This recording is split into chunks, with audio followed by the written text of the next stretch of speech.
아이오와 코커스를 다녀왔습니다. 자, 제가 본 트럼프 지지자들은 마치 오랫동안 한 가수를 쫓아다닌 팬클럽 같은 그런 분위기였습니다. 안녕하세요. 서울경제신문 워싱턴 특파원 윤홍우입니다. 미국 대선 공화당 경선의 첫 현장인 아이오와 코커스를 다녀왔습니다. 결과는 모두가 아시다시피 트럼프 전 대통령의 압승으로 끝났습니다.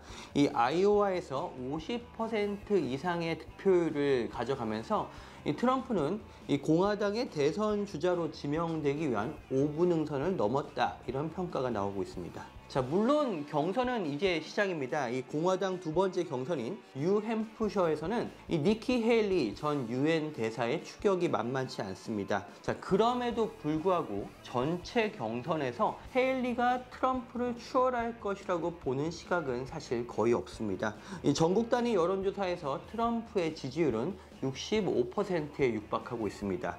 이 미국 정치권에서는 이미 헤일리가 4년 후, 그러니까 트럼프 이후를 대비하고 움직이고 있는 것 아니냐, 이런 관측도 나옵니다. 제가 이번에 이 트럼프의 유세 현장에 직접 들어가고 또 그의 유세를 지켜보면서 느꼈던 몇 가지 포인트가 있습니다. 과연 그는 왜 이렇게 질기고 강한 것일까요? 그 수많은 사법 리스크와 또 그 많은 말실수, 거짓말, 논란 속에서도 그가 이렇게까지 강한 이유를 세 가지 정도로 한번 나눠봤습니다. 자, 첫 번째는 이 8년에 걸쳐서 쌓인 끈끈한 팬덤입니다. 자, 2016년 트럼프가 45대 미국 대통령으로 당선된 지 벌써 8년이 지났습니다. 이 4년간의 대통령, 이 4년간의 와신 상담 기간 동안 그는 끊임없이 그의 지지층과 소통해 왔습니다. 자, 제가 본 트럼프 지지자들은 이 마치 오랫동안 한 가수를 쫓아다닌 이 팬클럽 같은 그런 분위기였습니다. 그의 사법 리스크에도 무감각해졌고,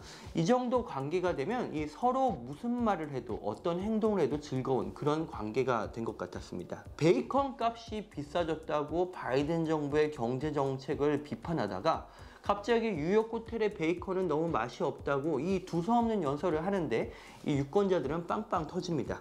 자, 트럼프와의 소통에 너무 익숙해지고 편해진 것입니다. 자, 두 번째는 그런 팬덤이 확장되고 있다는 것입니다. 자, 저는 사실 이 트럼프 유세에 들어가기 전에 조금 겁을 먹었습니다. 이 트럼프 유세장에는 이 거친 백인들이 대부분이라 아시아인이 들어가면 눈에 띄고 주눅들기 마련이라는 그런 얘기를 많이 전해 들었기 때문입니다. 자, 그런데 그의 유세장에는 실제로 보면 아주 놀라울 정도로 젊고 젠틀한 남녀들이 많았습니다. 물론 아이오와라는 지역이 이 북동부의 러스트벨트 지역과는 분위기가 다른 곳이긴 합니다.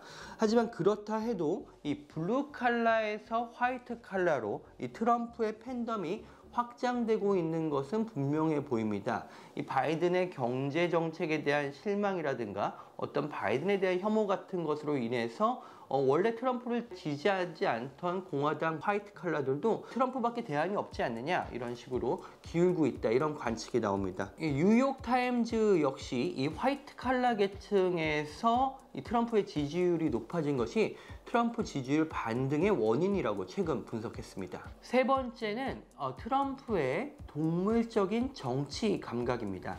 트럼프의 대안으로 주목받던 론 디센티스 플로리다 주지사가 있습니다. 이번에 아이오와주 경선에서 2위를 차지했습니다. 근데 많은 정치 평론가들이 트럼프를 치고 올라갈 기회를 놓친 순간을 2022년 11월에 치러진 미국의 중간선거 이후라고 지목합니다.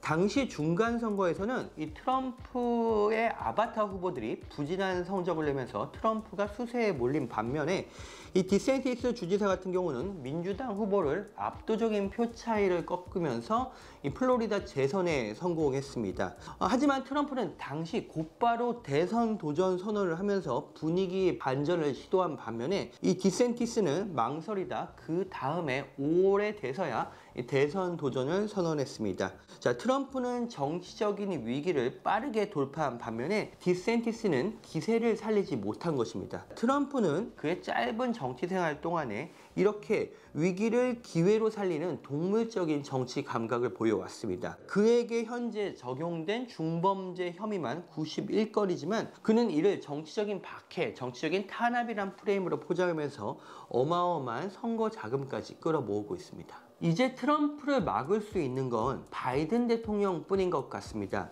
자, 공화당에서 이렇게 트럼프의 독주 체제가 굳어지는 것은 이 바이든 대통령 입장에서는 호재일 수 있다는 분석도 나옵니다.